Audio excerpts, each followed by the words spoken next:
Halo Sobat Maya, apa kabar kalian semua? Semoga aja seperti biasa ya, selalu sehat, selalu bahagia, dan makin sukses. Nah, di video kali ini kita nggak bicara tentang investasi terlebih dahulu ya. Jadi ada beberapa Sobat Maya yang bertanya kepada saya nih, berapa sih penghasilan seorang YouTuber? Dan kira-kira kalau misalnya kita mendalami profesi YouTuber itu, kira-kira bisa nggak ya jadi kayak YouTube untuk living? Ataupun kita bisa kerja, dapat duit dari YouTube, dan fokus full time di YouTube. Nah, saya kan saat ini posisinya itu udah 38.000 subscriber ya.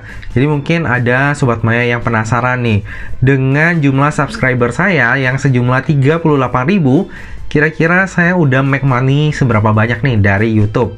Nah, saya sendiri sebenarnya udah pernah ya bikin video tentang penghasilan dari YouTube ini waktu saya masih 1.000 subscriber. Jadi saya mulai YouTube itu di bulan September 2020.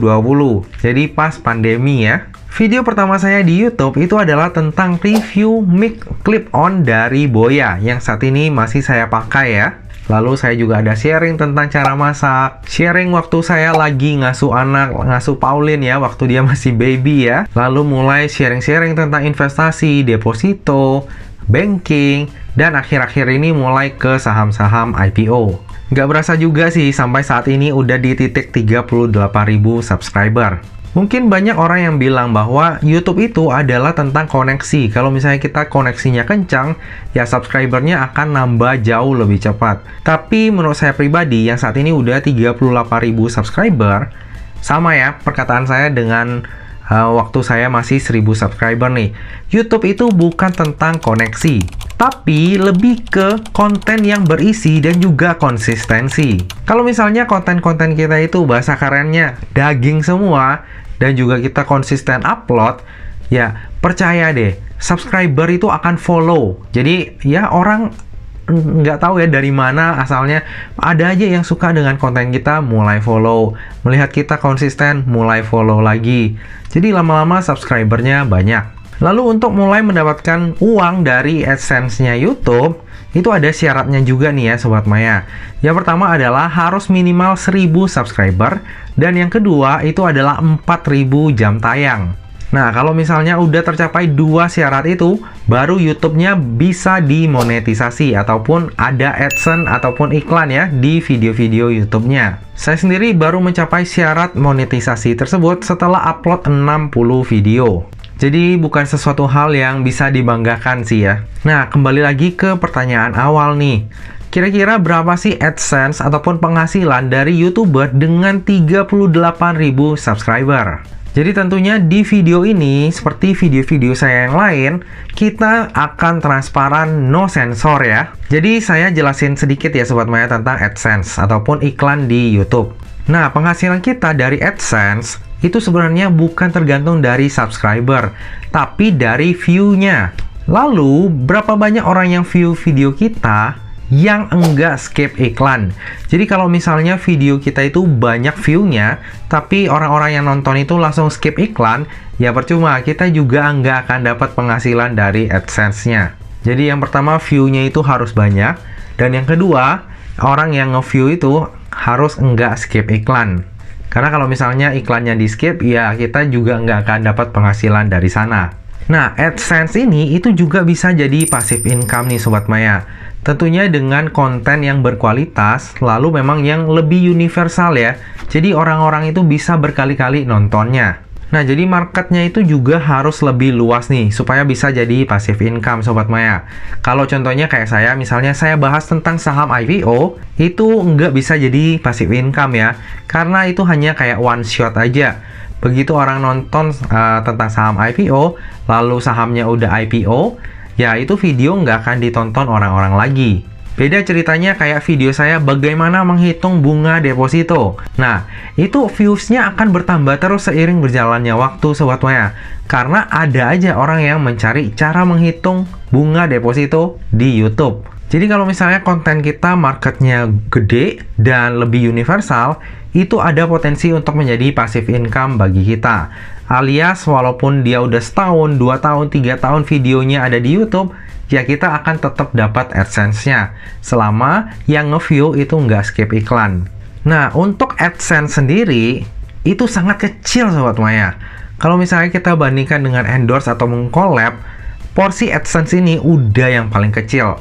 Jadi kalau misalnya Sobat Maya saat ini ada yang mau menjadi YouTuber, tapi cuma ngandelin AdSense-nya doang, itu rada berat sih untuk hidup dari AdSense-nya doang. Saya sendiri bukan full-time content creator ya, jadi masih ada bisnis dan juga trading saham.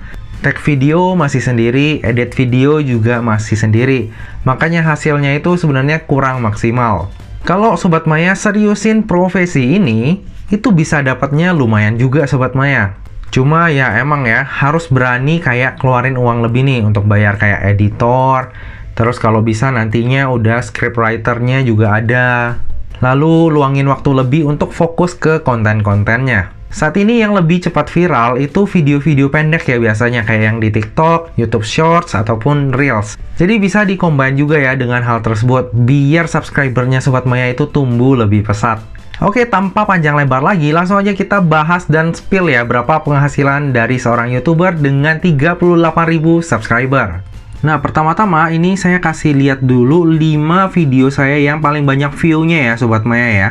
Nah, yang pertama itu ada tutorial dan fitur Binance itu 86.900 views. Lalu yang kedua itu cara menghitung bunga deposito 76.000 views. Lalu ini cara keluar dari saham ARB ya, 42.000 views.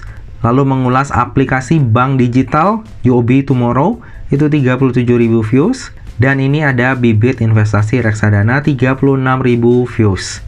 Nah, jadi ini adalah video-video saya yang paling banyak views-nya ya Sobat Maya.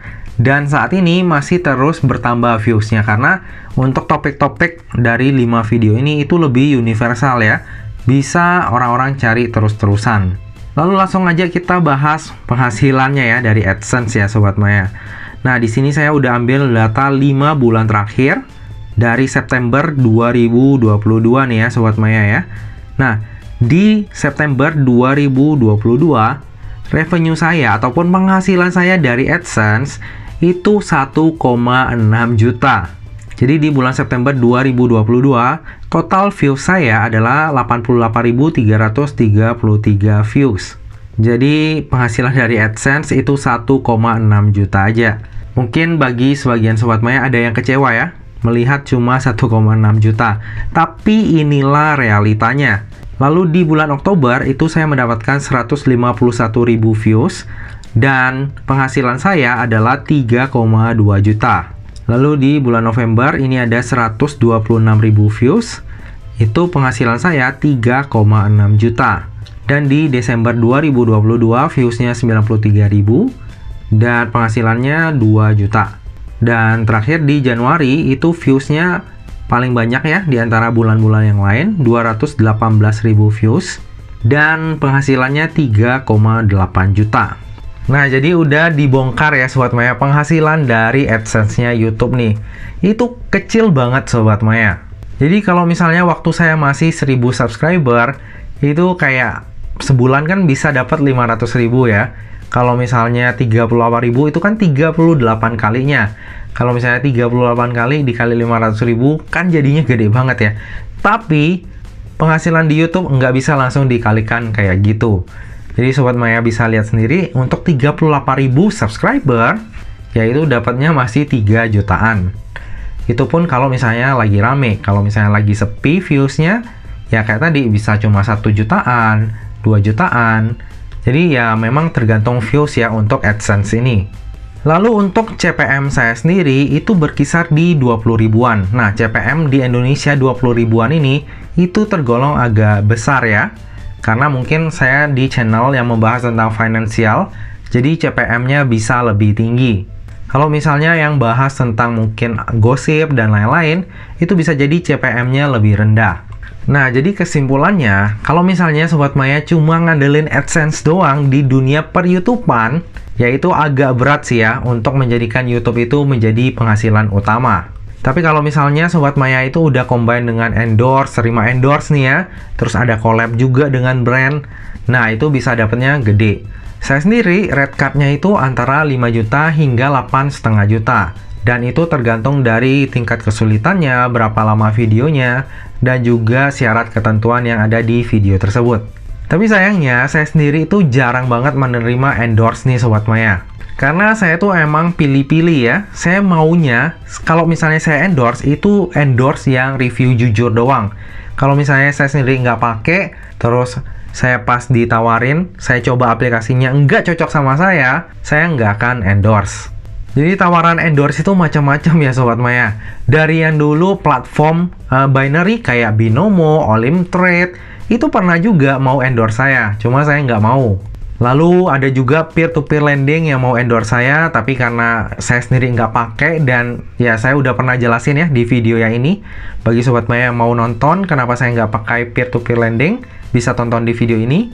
Nah, saya juga nggak ambil endorsean dari peer-to-peer lending. Yang lebih lucu lagi, ada tuh brand rokok yang mau endorse saya juga Sobat Maya.